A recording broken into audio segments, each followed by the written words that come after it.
Mastery by Robert Greene is a deep exploration of how extraordinary people achieve greatness, not through talent alone, but through a long, disciplined process of learning, patience, and self-understanding. The book dismantles the myth of overnight success and shows that mastery is the result of years of focused effort, strategic thinking, and emotional control. Greene argues that every human being is born with a unique form of intelligence and curiosity, and that true fulfillment comes from discovering and developing this inner calling rather than chasing shortcuts, validation, or quick rewards.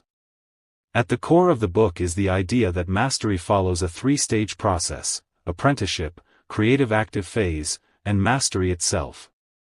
The first stage, apprenticeship, requires humility, patience, and deep observation.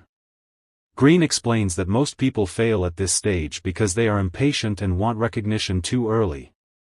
Apprenticeship is about absorbing knowledge, learning rules, developing discipline, and building a foundation. During this phase, ego must be controlled, because arrogance blocks learning.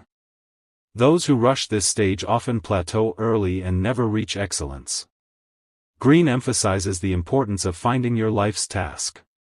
This task is not always obvious, but it reveals itself through deep interests, natural curiosity, and long-term fascination. People who drift aimlessly or follow societal expectations often feel frustrated and unfulfilled. Mastery begins when you align your work with what genuinely engages your mind. Passion alone is not enough, it must be paired with discipline and long-term commitment. Another major theme in the book is deep work and focus. Greene explains that modern distractions weaken the ability to concentrate, making mastery rare. Those who achieve greatness cultivate intense focus and eliminate unnecessary distractions. They immerse themselves fully in their craft, allowing skills and insights to compound over time. Mastery is not built through multitasking, but through sustained attention. The book also highlights the importance of mentors. Greene shows that masters often learn under those who came before them, gaining insight, shortcuts, and wisdom that cannot be learned alone. However, mentors must be chosen wisely. The goal is not blind obedience, but learning principles, techniques, and ways of thinking. Eventually, the apprentice must outgrow the mentor to develop an independent voice.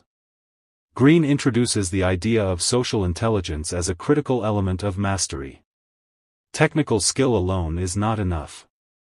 Many talented individuals fail because they cannot navigate politics, egos, and power dynamics. Understanding people, managing emotions, and reading situations are essential skills. Mastery requires awareness not only of your craft, but of human nature. Another powerful concept in the book is embracing failure and resistance. Greene explains that setbacks are not signs of inadequacy, but necessary feedback. Those who avoid failure avoid growth. Resistance, boredom, frustration, and doubt appear in every mastery journey. The difference between those who succeed and those who quit is the ability to push through discomfort without losing direction. Greene also discusses creative breakthroughs, explaining that originality emerges only after deep immersion in tradition. True creativity is not random, it is the recombination of existing ideas in new ways. Masters absorb patterns, rules, and structures so thoroughly that they can eventually bend or break them with precision. Creativity without foundation leads to chaos, not innovation. The book strongly emphasizes patience and long-term thinking. Mastery is a slow process that rewards those who think in decades rather than days. Impatience leads to shallow skills and fragile success. Greene reminds readers that the pain of discipline is temporary, but the pain of regret lasts far longer. Another central idea is self-control. Emotional reactivity destroys focus and momentum. Masters develop calmness under pressure and detachment from external validation.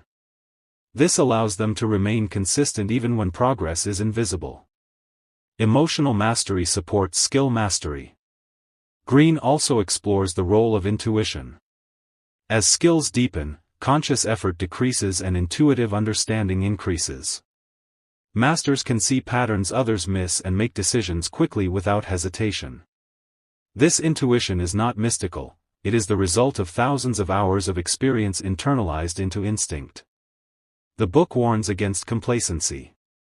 Even masters can stagnate if they stop learning. Continuous growth requires curiosity and humility, regardless of skill level. Mastery is not a destination but a state of continuous refinement. Greene highlights the importance of physical and mental energy. Burnout weakens creativity and focus. Masters understand the rhythm of work and rest, allowing recovery to fuel long-term performance. Sustainable effort beats extreme bursts of intensity. Toward the end, Greene explains that mastery leads to personal freedom. When you control a skill deeply, you gain independence, confidence, and leverage. You are no longer easily replaced or manipulated. Mastery creates authority without arrogance. The ultimate message of mastery is that greatness is not reserved for the gifted. It is available to those willing to commit fully, endure boredom and frustration, and dedicate themselves to continuous improvement. Mastery is a path of self-discovery, discipline, and patience. Those who walk this path gain not only skill, but clarity, confidence, and a deep sense of purpose.